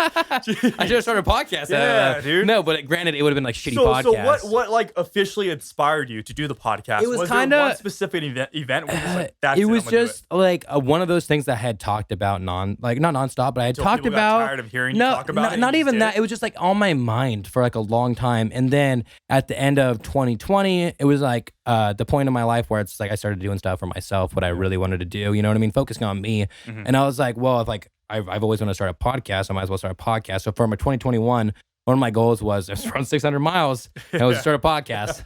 Let me tell you, I did one of those. Yeah. But no, so then basically I started recording. I kind of so I did this thing where I forced myself into uncomfortable situations. I forced myself to do stuff. Like I was like a year into photography and I was already like shooting and filming my first wedding. And like, I thought when I met you, I thought you were doing it for years. Yeah, and exactly. Just the quality of work was so great. Well, and And I was once like, again, shout out to Jimmy for like he took me under his wing necessarily, and all COVID. The thing is, like all COVID, every single week I hit up Jimmy like, what are we doing? Yeah. What are we doing? What are we doing? And I didn't. met Jimmy at Destino's one day because of art. Oh yeah, and yeah, he was yeah. bringing me my beer, and I was like, "Yo, you do video, huh?" He's like, "Yeah." I was like, "I might need you one day." Yeah, boom. And then I finally hit him up. Exactly. But yeah, so it was just one of those things where I had always been on my mind. And then I kind of made that my goal of 2021. And then, but the thing, like I was saying, I throw myself into uncomfortable situations that I, like, even if I don't think I'm qualified for them, I'm still going to like accept them and say, yeah, because that's how you grow, man. Yeah, exactly. And that's how I've grown like more than anything in my life. And that's what I did with this. I just basically like January 1st or 2nd, I bought like $300 worth of like this audio stuff. Yeah. And I like messaged my buddy Duffy who like helps out with editing the sound of it. And I was like, what should I buy? Off this time? No, I'm Duffy Murphy. He has a podcast coming out on Friday. Yeah. So, but he goes as a rapper this time. So I have him perform a couple songs and. Wait, you perform? No. He performed some songs. And but I'm saying I interviewed him as an artist versus like rather than your just my friend. Yeah, you know what I mean. Okay. And so it's interesting because I had a conversation that I would never normally have with him. Yeah. Because I had to keep on going back on topic and going deeper into deeper about these things that I'm like, wow. Like I think what's so great about a podcast, especially a local podcast like yours, is so many of us crave just like a deep conversation rather than just. How's it going? Good. You? Good. Yeah. It's like no one really asks like what drives you, what motivates you. Yeah, that's true. What inspires you. And I think that's such a great thing to have this podcast and for me to say, oh, I know that guy. Yeah. Thing, where it's like, I never knew that about him. Yeah. I think that's such an incredible thing. Yeah, and that's what you're like, and that's the thing too, is like, I always have liked Merced, even like back in the day when like everyone was talking shit about it. Yeah. Like I've always, like I never thought it was as bad as people made it be. Same. Like I get it. Like I get where they're coming from, and I get back then too. Like when you're in high school, like I get it. Like especially when you're a 16 to 18-year-old kid, put yourself anywhere. Like excluding like beach towns, put yourself anywhere. It's about the same on what you can do. All you do is go to the beach. Yeah, exactly. And I'm sure you get bored of that in the sense of if like you live having a there pool in your backyard. Yeah, you don't take advantage of it. After a while, it's just there. Yeah, exactly. And so the thing is, it's like between when you're like in high school, like there's only so many things you can do. And of course, like you talk shit in high school, you talk shit about whatever. Like, and so I get why people did talk shit about Merced for a long time. But especially within the, like, I think like within the last 2-3 years, but especially like if you look at Merced 5 years ago compared to now. Dude, it's night and day. Transformation, especially all the money going into downtown. Main Street's insane. Main Street, yeah. Main Street's so cool, honestly, right now. That's why the one-way street. Have you seen that now? Yeah, no, I love that. Honestly, I didn't think that I would like it that much. I mean, when I heard about it, I was like, that's kind of whack. As soon as you hit that corner, yeah, it's like, wow, I feel like I'm somewhere else. Yeah, it's a different vibe. Yeah, it's a whole different vibe. And just, ASIP and the Partisan and ASIP, Partisan, freaking Mainzer. I really enjoy Mainzer. El Capitan yet? Dude, I love El Capitan. I want to stay there. Yeah. But I mean, I don't want to pay because I live here, obviously, so I don't want to pay for a hotel room. It's like, Michael, why you running out? What if you guys want a video or something? El Cap. I feel like they would let you do. Oh yeah, and I think yeah, exactly. And I want to do something, and it's just like I see other people get hired by through these companies that I don't necessarily think are that good. You know what I mean? And the thing is, it piss you off? It isn't. It's not that it pisses me off, but it's just like you guys paid that person. Like for probably me, if I see another realtor get business.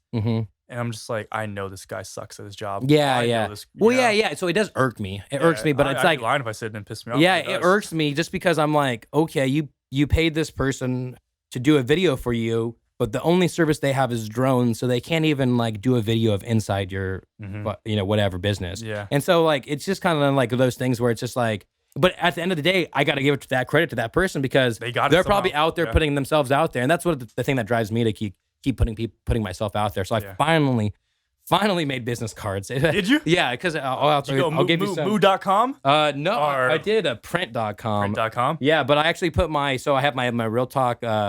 So it's like me like drinking my beer as my symbol, right? I have that on it, but I have a QR code on it too. I like the fact that you turned the Corona so you can't see the label. Exactly. It's just a beer. Smart man. Yeah.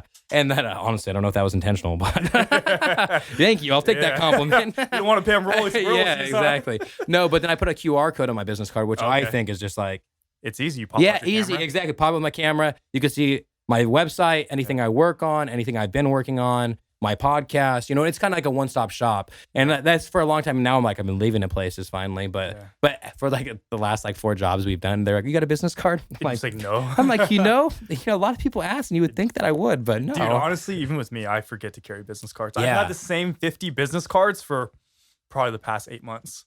I just Damn, don't really? give them out, man. Yeah. Well, I mean, the thing is, it's different too if you already, or if you're staying busy, it's not need to, but if you want to try to find jobs, that's when you start like leaving them places. Yeah. You know what I mean? Yeah, exactly. And that's why I didn't even think about that when I was at Blaker, because I had business cards with me and I only left. I ended up like leaving like one on a table because my friends were like, "Why aren't you like leaving these all over?" And I was like, "Oh, I didn't really think about that." And they're like, "You have a QR code and a but podcast." it's like, am I being just like a nuisance? And yeah. just I don't want trash? to. Yeah, I don't want to be an asshole either. Yeah, no, that makes a lot of sense. But dude, yeah, it's super. Dude, this podcast is so dope. Thank you, man. I really appreciate that. I'm proud of you, man. Thank I know you. I barely know you. Yeah. Like, but I'm proud of you, man. Dude, I need that. I need that because like for a long time, it's just like, I'm saying, I don't know who listens to this. I don't know how many people do. Yeah. But just like hearing it, and that's why just like when people reach out to me, like I just posted today about the nuns, the weed nuns, or the Sisters of the Valley is what they call themselves. Yeah, but like I reached out to them because somebody, Josh and Michael Amaral, they were the gym people who came on the podcast. Yeah. I was just like, hey, I always ask my guests like, hey, if you think of anybody that I should have on, just message me. And she was like, oh, what about them? And I was like, I reached out to them, and then I on Instagram. And then they're like, oh, email is here. And so I emailed them there. Didn't hear anything for 3 weeks. So I pretty much was like, it's that connection. You need to know somebody type of thing. Yeah, yeah. And I was like, they didn't. I mean, they had no idea who like anybody was, but I just like sent them my podcast. They're like possibly send us some examples. So I sent them like a few examples of like, my podcast, and they're like, I don't know what the lady's name is. I'm just gonna make it. It was like Sister Kate just passed the message to Sister Quinn and she accepted. And I was just like, woke up in the morning. The hierarchy. Yeah. And I woke up in the morning and to my fiance, and I was just like, the nuns, they're coming on. Dude, when I saw you posted today, right? Today, yeah. When I saw that, I was like, man, that's kind of like that's like monumental to me. Yeah, like, it's like that's kind of a big deal. Yeah, I feel like that's not an easy thing to do. Well, yeah, and it's like one of those things where like they're kind of local. But it's like one of those things where it's like I want to like obviously offer my services to them, but like I want to go out and do like since then I like looked up so much of their stuff, and so if you type in Sisters of the Valley, you'll see them like whole bunch of documentaries, and it's weird because they'll talk about Merced and stuff in it, and like I mean they talk about Merced like in a bad way, like for a good amount of them. But do they? But because where are they located? Is like Turlock or no? They're just in the. I just know that they're in the outskirts of Merced somewhere. I don't know exactly where. I believe it is Merced, but I guess their whole thing was basically at the end of one of the documentaries, it was like there was nothing to do in this town, and granted this is like a 2017, so Merced 2017 wasn't looking as like it is now. Much, and they were saying how they hope that cannabis can help change it and everything. And so I'm curious to talk now with them, like their views on it, because Merced is way different than it used to be. Do you think they make you smoke before interviewing them?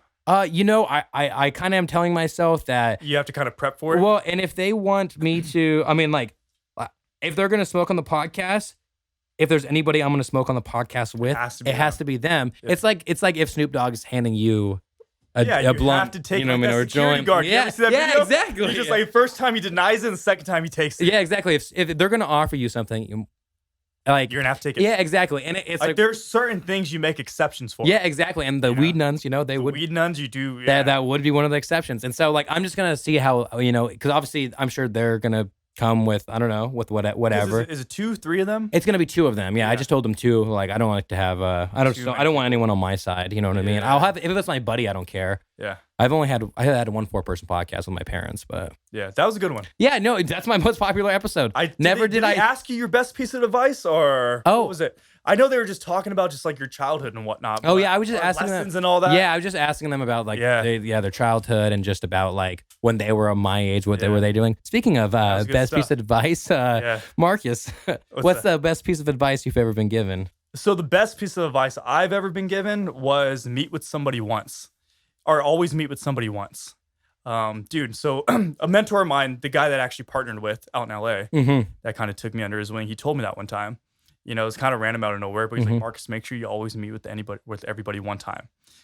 Just because you never know where that's gonna lead. Yeah. He's like, even if you think it's gonna lead nowhere, you never know. He's like, I've gotten so much business and built so many relationships from that. He's like, I highly recommend it. So when I got back to Merced, I had, lenders, escrow, everybody, inviting me to different things. Half the time I didn't want to go, dude. Yeah. But I went, and dude, that led to so much. I think that's another Just reason opportunities, why, huh? Yeah, just getting my name out there. I think that's another reason why I was able to kind of move fast and start to do business pretty fast was because of that. So at least for me, that's the best piece of advice I've ever had. It seems very simple. No, but that's very. I like that though. Yeah, it's not like wow, mind blowing. It's very simple. Yeah, but I've always stood with that. And I know that you're the feeling that you get, like, because I'll have times where like people want to meet with me, and I'm like, why do they want to meet with me? I'm sure they can just text me something. It's your one day off. Yeah, and you yeah. just want to hang out. Yeah, and I'm just like, man, they want to meet with me. Why do they want to meet with me? But then after I meet with them, they'll give me a compliment, or they'll be like, oh, I really like your work, and that's why I'm reaching out to you, or just something like that, just to kind of like push you to keep going. Yeah. And like I talk about on this podcast, like even like these sessions, like one-on-one, like I feel so fortunate because every time like I get inspired by the person I'm interviewing, whether it's like, real estate, they're a rapper, they're a photographer. You're learning too, man. Yeah, and exactly. I think, it's like, that's the best thing. Like, you got to be curious. Yeah, yeah. And the thing is, like, I like to wonder, like, what drives people, why they like to do that. Why do you get into real estate? What does this mean? What does that mean? So what drives you? I know. No one really asked you questions, but I'm going to put you on the spot now. No, that's good. Let's flip this page. What drives you? So what drives me, honestly, I just obviously I want to be successful, right? Yeah. But I've felt like for the long time that I've always had to go through the system. So I've always told people I'm going to grow up and be a teacher because I felt like that's what I should do. I've had my people, my parents, my grandparents, my aunts and uncles, they're all within the education system. So I just got one of those things. That natural progression. Yeah, natural progression. And it's like one of those things where I didn't really know what I wanted to do, but I was like, oh, I'm going to be a teacher and I could teach anything, like whatever. And then it got to a point where, so when I was in high school, me and my buddy Josh. More of this. Yeah, do it. Yeah. So when I was I'll give a little bit more. When I was in high school, my buddy Josh and I, we used to create videos. Do you remember those flip cameras? No, I don't care. It's okay. Those flip cameras? It was like a camera and then had a USB on the side so you could like plug into your computer. Yeah. Anyway, so we made this. We bought one of those. Time, yeah. Cheers, dude. Thank you. Yeah. So we bought one of those cameras. And we had a goal, like every week we're going to make a video, which is wild in the sense of like, so we'd come up with the idea, record the video, edit it, and put it out. It's a lot. So, it's a lot. Trust me, even this podcast, which is like not a video that I have to edit in any specific way. Yeah. It's a lot to do it's making those stupid promos or whatever. You know what I mean? Not stupid, but after I get what you mean. After I edit it and watch a podcast so many times, you know what I mean? But so we made this like goal, make a video every week. So we did that for like 8 to 10 weeks, honestly. And it was fun. Like we hated each other by the end of it. We didn't hate each other, but you're spending so much time together. Some of the time together. We're just gonna say over something that just gets on your nerves. And like we just have like our idea that like you're just going against the other person's idea or whatever. And we'd have weeks where like we just like make up a song on guitar and sing it because like you're just half-assing it. Yeah, like we'd literally post like, it was a bad week, you guys. So that kind of like drew me to video, and I wanted to do video after high school, but for one reason or another, I just didn't end up doing it. And so I just endless switching majors, you know what I mean? And then finally, basically, fast forward after I graduate college. You graduate college and you get to the point where you're like, okay, I spent all this time. What's next? Yeah, I spent all this time doing this stuff. Like, I don't know what to do. And I call it post-graduation blues. You know, you're like, you don't really know what the future has for you. You don't know what direction you're going on. And so I became a substitute teacher, and I was like, I guess I'm going to start studying for like, I was like, what do I want to teach? And so I was like, I guess I want to teach like earth science. I like space and astronomy and stuff. So maybe I'll do that. And so I studied for that for a while, took the test twice, almost passed both times, but was just short of passing it. And with the CSETs, it's like, you have to pass 3 tests or even like one of them. Plus, you have to go to a credential program. It was just one of those things. So like a couple different things. I was like, do I really want to go back to school? And it's like I went and met with these people. Yeah, I went and met with these people. I was gonna go do it, and then it was just one of those things where it's like, well, I'm gonna pass the CSET before I actually get into a program. And so I studied, didn't get into it, and then all of a sudden, basically, I saw this like ad on Instagram, and it was like. Make a video. The retargeting ad? No, yeah, it was make a video about your dream job, and it was like this company called Prana. And so I was like, I knew a little bit about video. I brought this like tiny camera around with me a lot of places. But then I knew Jimmy. Jimmy was like one of my good friends, but we didn't ever work together on anything. And I hit him up saying, hey, I have this video idea. I had a script for it. Like, would you want down to be doing? He was like, yeah, let's do it. And basically since the start of that video in 2019, I've just submerged myself with videography and photography. And then, I mean, it's just one of those things where it's just like, I found what I want to do. I found that I like this. And so it's one of those things where I'm going to keep building on and I keep building on it. And then now this podcast is like something that I really enjoy this podcast. Honestly, like if I could do this full time and talk to people, that'd be sick. Are you still teaching right now? So I'm a substitute teacher. Yeah. So I'm still a substitute teacher. And it's kind of like best of both worlds because I get to go in and I get to work on my stuff. And the kids are working on their stuff on Google Classroom. Everything's on the computer. I walk in every day. I'm just like, your assignment's in Google Classroom. My name is Mr. Daly. I'm going to take a roll really quick. Do you have like a strict morning routine that you stick to? No, I wish I did. I have big plans and big goals for that. You know what I mean? But with summer coming up, like it kind of allows me to have a little more free time because I'm always up in the morning. And so one of my goals that me and Lindsay are starting to do is like when we get up in the morning, normally we get up at like 6:15 every day, but we just can't sleep in. Yeah. But like instead of like being on our phones till like 7:30, we start walking the dogs, and so we just get outside, get moving, exactly. Yeah. And it's like honestly, this podcast it took way more time than I had ever thought it would, like of my life in the sense of like how many hours do you think you dedicate? Let's say like a weekly. So weekly, let's say I'll have an hour podcast, hour and a half, we'll say. And then I forget about it. So basically, I'll then I forget about it. No. So I'll have my podcast. I'll record it. I'll forget about that one because I'll have two podcasts. Other ones that need I'll have two podcasts that I've already done that need to be edited. So they'll say like this one, you kind of put it on the back burner until you take care of the exactly. other two in front. So right now I'm editing a podcast that I did last week, and so I'm editing that podcast. So what are you always about a week behind? A week to two behind. I would like to be. At one point, I was 3 weeks ahead, which I prefer because it kind of gives me it gets me leeway exactly. But I try to stay 2-3 weeks ahead. But it probably takes honestly, I would say like 6 to 8 hours a week. Yeah. But that's like a 6 to 8, maybe longer than that. Honestly, we'll say 10 hours. Probably 10 hours in total making. But still, that's a good amount of time. Yeah, exactly. Making promos, and it's something that's a hobby. An hour a day. Yeah, exactly. And it's just like a hobby, and it's not like something that I'm getting paid for. But I'm slowly, And the thing is, like, I never wanted to reach out to people to sponsor it until like I felt like I should. You know what I mean? Almost until I to a certain level. Until I had something to offer for them. Yeah. And so right now I'm getting basically between like 50 to 85, 90 downloads per episode, which is like who knows how many people are listening to that. Yeah.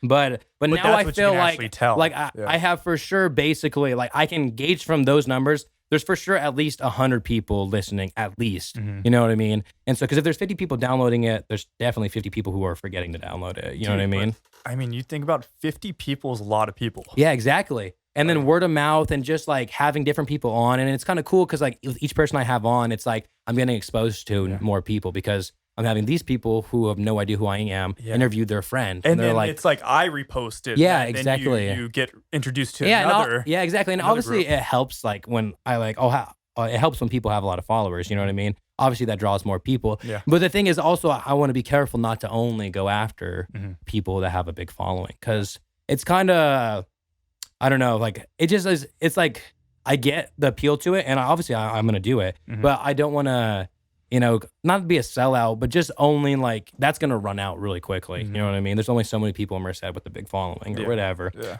But what drives me, Marcus? Yeah. I don't think you've answered that, actually. I think I told you about my life. Yeah. I think I talked about how I got to this podcast, basically. Yeah. But what drives me is basically just the feedback I get from people. Yeah. And just like my fiance and my parents and my family, they've always been supportive in telling me, hey, like do what you want to do, basically. And they've never been like, no. They've never been like telling me no. They've never anything. Downplayed the idea. Or the odds are like, why are you doing this? Yeah. And like I have friends that would be like, why are you doing this? And you need those people to question what you're doing because, then it makes you really think about what you are doing. Yeah. It makes you question. Yeah, exactly. To make sure, you're doing the right thing. Exactly. And that's why it's like, what drives me is just that every single day that like, I wake up and it's just like, what am I going to do? Like, I'm kind of like an independent contractor. I work for the school district, but it's also like, what do I want to do? And like, I kind of narrowed it down to my life. Like now it's like, I want to just keep doing what I want to do. And eventually I do want to be a teacher. I've already like decided that, but whenever that time comes, it comes. And it's not one of those things that I'm actively searching for, but it's just that I want to like use my experiences to help kids because I feel like when I was in high school, there wasn't somebody saying, oh yeah, you could for sure have a career in photography or videography. Or you could for sure have a career in welding or whatever. You know what I mean? The trades, go to college. Yeah, it was just always go to college. You're not going to be anything. So I want to hopefully basically in the future just, like encourage kids just to do what they want to do and at least give them help them get the resources to it. Because like what I talk about in the podcast is like, for high school students, it's like if they're into art, if they're into music, if they're into anything of the creative process, there's only like so many resources for them. There's not a lot of resources for them. So if I can help bridge that gap of resources, that's what I want to do. It's like, dude, even for me, it's like real estate wasn't even an option in high school. Yeah. No one talks about that. No one talked to me about real estate. They said, of course, go to school, go to college, get a degree, buy a house. It kind of stopped right there. But like, dude, being in real estate, being a realtor, it was never an option to me. And somehow I got lucky and came across it, I guess. And any reason that you got drawn towards real estate? I just honestly, dude, it's going to sound stupid, but I just wanted to make a lot of money. Yeah. And I knew I didn't have to go to college to do it. So that's literally just was my driving force, Like I said, just grew up super poor, and I knew I didn't want, when I had a family, I didn't want them to experience that same thing, So it's just like building wealth for myself, being able to teach my family how to handle money, what to do with your money rather than just put it in the savings account. What are your options? And kind of where can you put showing them like you don't have to do what the normal society says. Yeah, because like they say, it just takes that one person to break that family cycle, right? Yeah. And at a young age, I decided that's going to be me. That's cool. Like I remember when I was younger, my mom would go to the thrift store and she would they were actually receipt books. Do you remember those? Yeah. Receipt books you can tear out. In my mind, I thought they were checks. I was like 6 years old, maybe 5 years old or so. But I'd write myself checks for like $10,000, $20,000, And it was just one of those things where I'm just trying to I think back then I was probably trying to convince myself that I'd have that money one day. Yeah. Type of thing. But it's just being free, Yeah, that's cool at a young age that you kind of had that. Like right now, dude, it's like some days I wake up and I'm just like, man, I don't want to talk to anybody. But then I realized how fortunate I am. Yeah. Like I was driving to go play golf on Saturday at 7 in the morning. Dude, we should golf. Dude, I'm down to golf whenever. Yeah, I've been seeing you've been golfing quite a bit. I golf once or twice. Yeah. So I'm ready when you golf, are. Yeah. But I was going to go golf in Modesto, and it was we had a tee time, I think at 7:18. So I was up by 5. Yeah. And I was driving over there, and it was started to get hot, pretty early. I was like, man, I'm exhausted. I kind of just want to go to sleep. Maybe I should have booked it for later or just not golf today. I roll down my windows. I'm just driving, listen to the music. And then how certain smells remind you of certain things, right? Yeah. But you'll have a smell that's very nostalgic. You're like, I don't know where I know this smell from. I was like, this smell, it reminds me of something. And then I started to think, and I was like, it reminds me of waking up early to go to work at that tomato factory at 14 years old, and it's just how different my life has been now. Yeah. It's if you ever would have told me, Marcus, you'll be playing golf with your friends. Yeah. At 28. Yeah. In 14 more years. Yeah. And if you're thinking man, I should have booked my tea time later. It's if that's really, not bad, man. If that's what you're thinking about right now, it's there could be a million worse things. The worst thing I have to do today is show a couple properties in the heat. Yeah. It's okay. Yeah, it's whatever. Yeah, so I was just I was actually thinking about that this morning because I try to write in the mornings. It slows me down a bit, and I was just writing about that. Just it's insane. It just gives you a moment to reflect, kind of. Yeah, because I usually start to get calls or text messages and emails around 7 o'clock in the morning. So I try to wake up pretty early just so I have this time to myself. If not, if a phone call wakes me up, I start stressing out, man. Yeah. My heart starts to race a little bit. You get a little stressed out. Yeah. So if I can beat them to that and I can wake up and have an hour to myself, then that's what I do, before I move on to my day. That's cool. And then when you write, so I always have a problem whenever I write. I never know how to write. If I should write in third person or...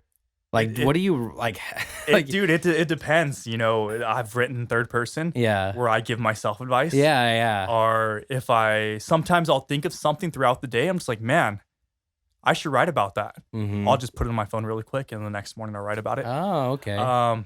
It all depends. Sometimes I'm just complaining. Yeah. Where I'm just this went wrong, that went wrong, but whatever. Tomorrow's a new day. And how long generally? I mean, just random. Just depends. But because I usually wake up at 5 in the morning, so I'll write usually between 5 and 5:45 or so. Sometimes I can open my journal and write right away. Other times I'm sitting there for 20 minutes. Yeah. And I'm just listening to music and kind of just on my phone or just doing whatever. But yeah, it all depends. The reason I like to do it though is I don't really write out goals, as crazy as that sounds. I don't sit there and write down a piece of paper. I need to do this. I need to do that. Yeah. Every time I do that, I feel like I jinx myself and I end up not getting it done. So what I do instead is, like I said, I write and I date it. And what I'll do is I have my stack of 10 to 15 journals throughout my house. And days where I'm feeling down or days where I'm feeling a little stressed out, I'll just go pick one up, and I'll open up to a random date, or I'll try to look for that date where I was a year ago, 2 years ago. And then I read it and I'm just like, man, that's crazy how far I've come. Or it's crazy what I was dealing with at that time. And I thought it was the end of the world. Yeah. And now it seems so irrelevant minuscule. Or whatever. Yeah. Yeah. It's irrelevant at this point, Yeah. So that's kind of how I measure myself to make sure I'm progressing. Like I said, I don't really write out goals. I kind of keep them to myself. For the most part, I try to keep to myself. That's why. But yeah, it's kind of just something I do. That's cool. I like, yeah. I mean, so I just have I have a little journal too, but I just write film ideas in it. Yeah. And so it's just like if something comes to my head, I'll write it there. And it's kind of cool because I'll go back through it and there's film ideas that I've never done before that I can always do. Such a lost art too. Yeah.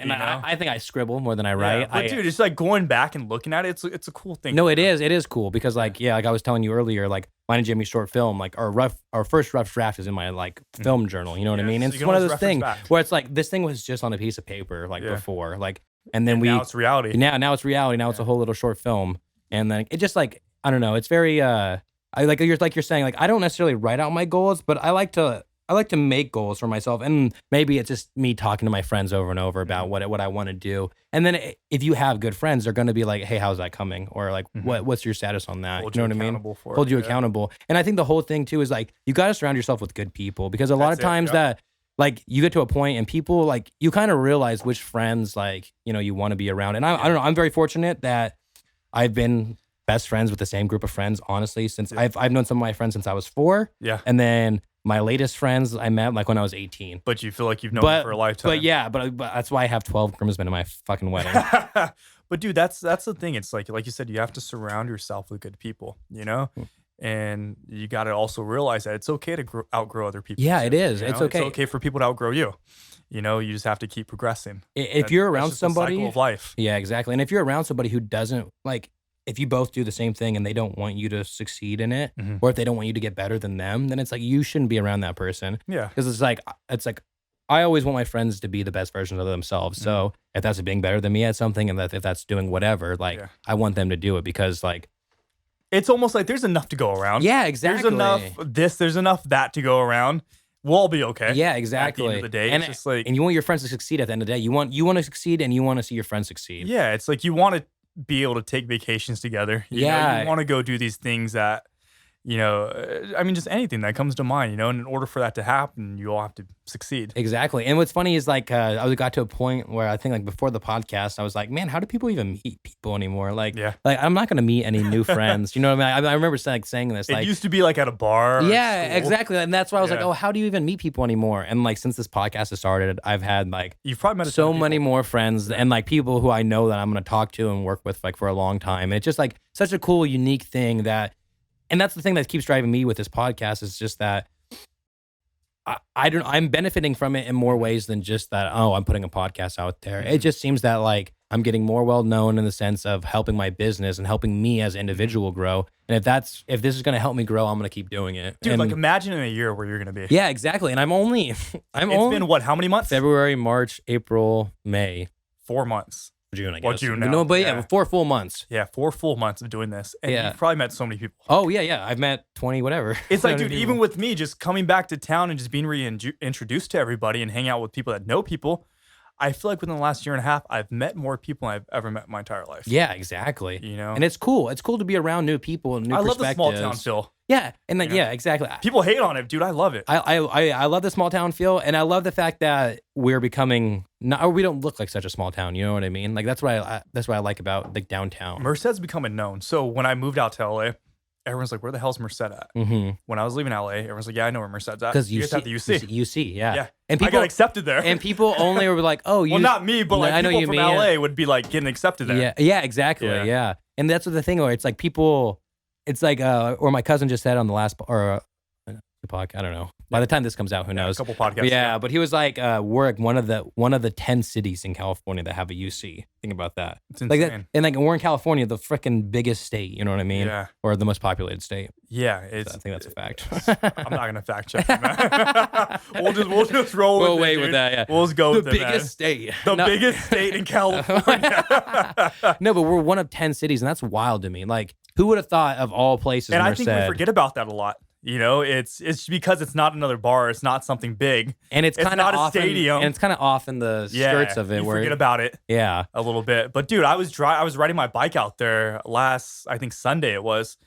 Dude, it was massive. Dude, yeah, and it keeps growing. That's Yeah. the crazy thing. I mean, all around it is land, so it's only going to expand more and more. Yeah, it's like you don't have to go up. You can just keep expanding throughout. Yeah, exactly. Which is a great thing, man. Yeah, and that's the thing too. It's obviously the UC has been a quiet driving force with the town. You know what I mean? Whether like when I accept it or not. And I feel like for a long time, people, or there was like the big divide between UC students. You know, like we're the townies. You know what I mean? That's what I've always heard or whatever. But even like we used to have this place that we used to hang out at called the Garage. Yeah. And we just go there, smoke hookah in a circle. Literally every single night. So like I'd get off at 10 o'clock at Starbucks, come there, and then all the friends who were at the Applebee's would get there at like 12 o'clock, and we'd all just like hang out till like 3 a.m. Damn. Every single night. Like a small group of people was like 8 people hanging out. It was just wild. It was the best time. You know what I mean? Yeah. And it was one of those things where it was like, Are you still friends with a lot of those? all of them? All of them. Most of them are in my wedding. Almost every single one of them.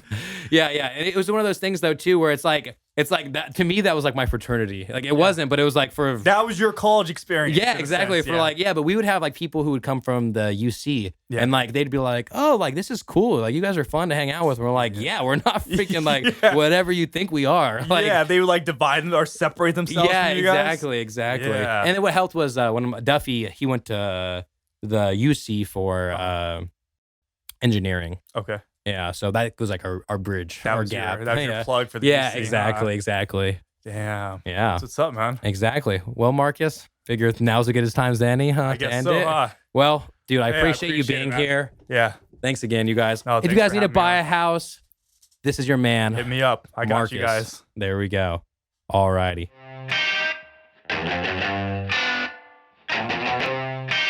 This is it. Real talk. What not? Real talk. That's it.